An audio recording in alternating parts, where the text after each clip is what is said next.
Como vai, povo? 100%, 100% alvos da graça, da misericórdia, do amor de Deus em Cristo Jesus. Mais uma quinta-feira, onde nós vamos ter a oportunidade de experimentarmos aquilo que Deus tem para nós através da sua palavra. Irmãos, lá no Evangelho de Mateus, no final do Evangelho, os últimos versículos, lá no capítulo 28, a partir do verso 18, nós lemos o seguinte ensinamento: Jesus, aproximando-se, falou-lhes dizendo: toda a autoridade me foi dada no céu e na terra.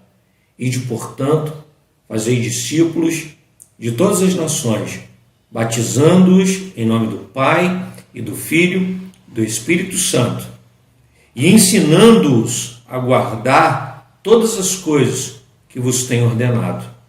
E eis que estou convosco todos os dias, até a consumação do século. Oremos. Senhor nosso Deus, nós te agradecemos, meu Pai, por mais uma vez nós estarmos reunidos em torno da Tua Palavra. Que Tu nos ilumine, que Teu Espírito Santo que habita em cada coração possa lançar luz sobre o nosso entendimento, a fim de que nós possamos aprender, a fim de que nós possamos experimentar da Tua vontade, como sendo boa, perfeita e agradável. É a oração que nós fazemos em nome de Jesus. Amém. Irmão, segundo o relato de Mateus, logo depois da crucificação, depois da ressurreição, Cristo crucificado e ressurreto, ele então, antes de ser assunto ao céu, ele reúne a sua igreja, ele reúne aqueles que pertencem a ele, a família da fé, aqueles que são alvos do seu amor, do seu cuidado, da obra que ele mesmo operou em prol deles. Agora reunidos, as últimas palavras antes de ser assunto ao céu é declarar que ele é todo-poderoso. E esse poder tem a sua origem no amor, na graça, na misericórdia, para mudar, para transformar a realidade. A partir desse agir, a partir desse Deus que vem ao nosso encontro, desse Deus que se deu no meu e no teu lugar. Agora ele fala à igreja: todo o poder me foi dado sobre os céus e sobre a terra. Ele é Deus todo-poderoso. E quando ele diz isso e declara isso para a igreja, para a minha vida e para a tua, ele também fala que esse poder é um poder experimentado pela própria igreja. Esse poder, o poder de abençoar, de tocar, o poder de amar, o poder de oferecer às pessoas aquilo que elas não têm, aquilo que elas necessitam. E aí ele diz: a grande comissão é uma ordem. A igreja alcançada pela graça e pela misericórdia de Deus, ela não fica estagnada, não fica parada. Independente da situação, independente das circunstâncias, ela vai sempre operar, ela é ativa. A igreja nunca deixa de ser ativa, a não ser quando ela se aparta da vontade de Deus. Quando a palavra do Senhor não é considerada, aí a igreja fica paralisada, ela fica estagnada. Aí o próprio Paulo diz que, escrevendo a carta aos Coríntios, falando da Santa Ceia, ele diz que aqueles que participam na mesa do Senhor, na comunhão, no partir do pão, no símbolo do corpo do Cordeiro entregue por amor de nós, do sangue derramado na cruz do Calvário para nos lavar os pecados de maneira indigna, que não esteja em conformidade com essa verdade maior do amor, da graça, da misericórdia, ele passa por um momento de letargia espiritual. Diz ele que é como se eles dormissem, eles adoeciam. Quando a igreja ouve a palavra do Senhor e a pratica, essa igreja é atuante.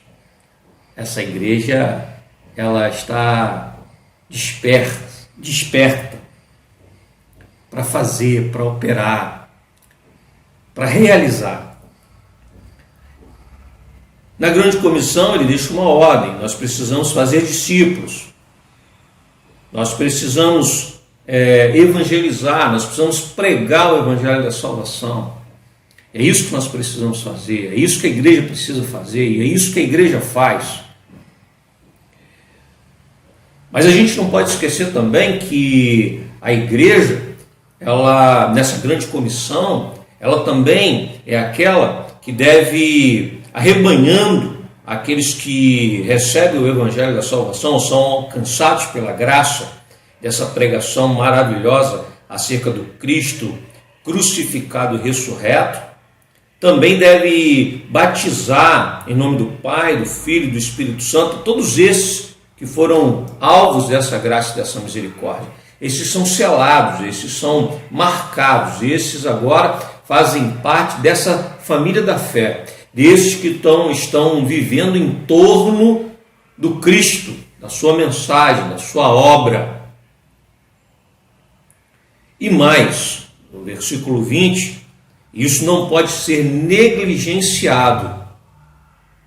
Para aqueles que só conseguem entender a importância da evangelização e esquecem do quanto é importante ensinar a palavra do Senhor, não nos permite esse erro, porque o próprio Cristo, na grande comissão, para atender a esse chamado, a essa ordem, nós precisamos nos empenhar em ensinar as pessoas, esses que foram evangelizados, a guardar todas as coisas que Ele mesmo nos ordenou. A igreja é o lugar de nós aprendermos, né? E é interessante porque Jesus diz assim, ensinando-os. A ideia de que esse ensino, ele precisa ser uma labuta diária. A gente não ensina uma vez para a pessoa se batizar e depois a gente não fala mais sobre isso. Não, esse ensino é diário, é sobre a vida é dinâmica. Então, tudo aquilo que a gente aprende de Cristo vai compondo a trajetória da nossa vida, a partir desses ensinamentos. Por isso, não podemos nos esquecer da importância da igreja, porque nós ensinamos, nós adoramos, bendizemos o nome do nosso Deus em nossos cultos, mas os nossos cultos são para ensinar. Por isso nós estamos reunidos em oração, nós estamos reunidos às quintas-feiras, por isso que é importante a igreja estar reunida. E num momento como esse, um momento de pandemia que nós estamos vivendo, mais uma vez fica evidente a importância da igreja, porque é no seio da igreja é que nós nos percebemos cuidados, tratados, abençoados. Os ensinos de Cristo são administrados no seio da igreja. É quando nós lemos a Bíblia de novo, isso que nós estamos fazendo aqui agora, mais uma vez, acerca da importância de nós estarmos ligados a Cristo, não só dizendo ou se dizendo cristão, mas totalmente comprometidos com os ensinos de Cristo, aqueles que ouvem as minhas palavras e as praticam, esses são da família, da minha família. Jesus falando lá, quando ele pergunta quem são, meus pais, meus irmãos, são aqueles que ouvem as minhas palavras e as praticam. Isso é fazer parte da família. Isso é ser parte integrante da família.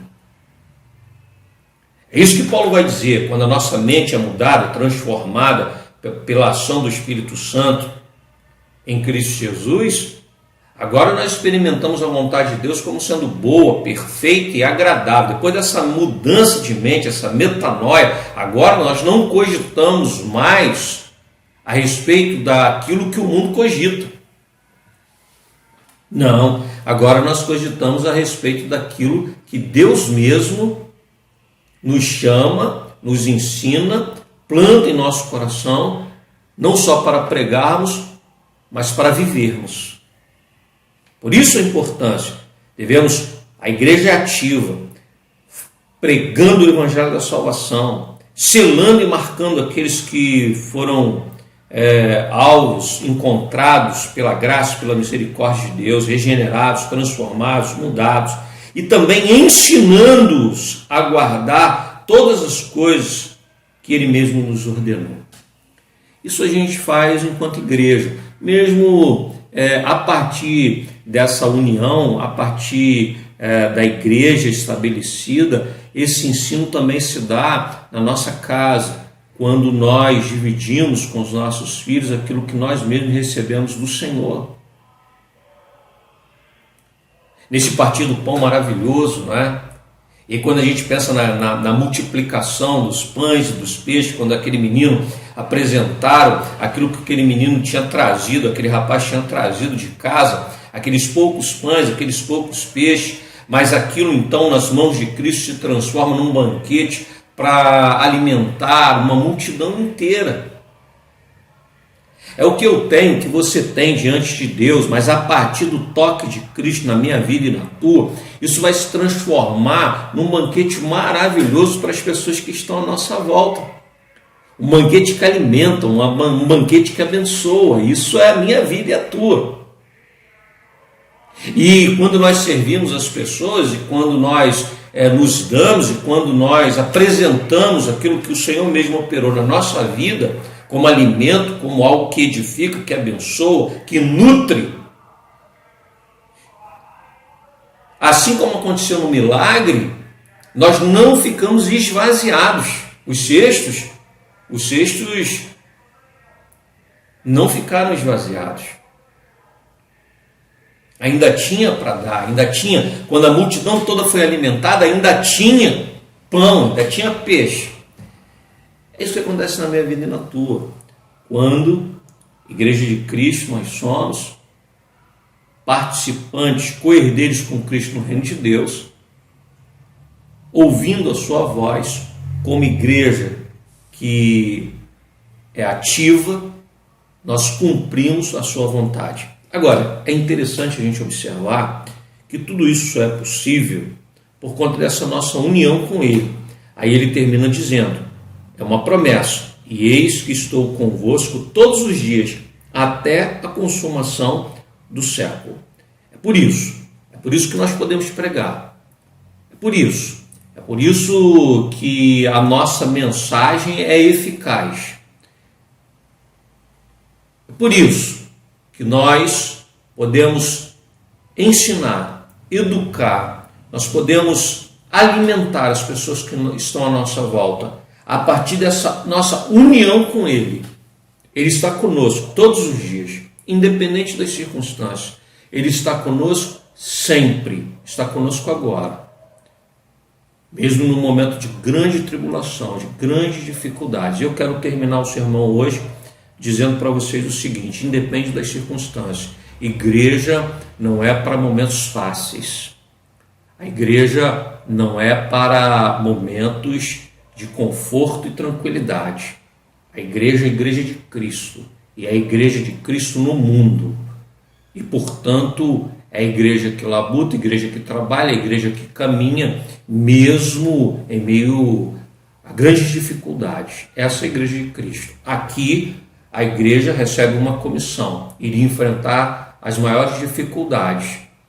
Mas o que importa é que Cristo mesmo, Ele, comigo, contigo, nos capacita. Portanto, irmãos, igreja não tem tempo para pit stop, para parada, por conta das dificuldades. Igreja é sempre ativa, igreja está sempre em movimento. Igreja, ela está sempre no caminho, bem disposta para fazer a vontade de Deus. Agora, nesse momento, momento em que nós estamos passando por grandes dificuldades, continuamos a fazer, continuamos a operar. Porque nunca foi pelas nossas forças, nunca foi pela nossa própria condição, mas sempre foi pela graça e pela misericórdia de Deus em Cristo Jesus.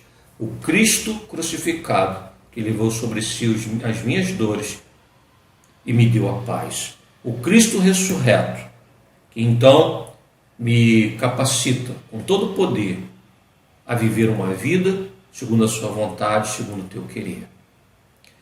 Que Deus possa estar nos abençoando, irmãos, como igreja. Você é igreja de Cristo, eu sou igreja de Cristo. Cristo fala conosco novamente. Cristo está comigo, está contigo também. Agora é hora de nós continuarmos firmes na caminhada, confiados de que o Senhor está conosco, nunca estaremos sozinhos.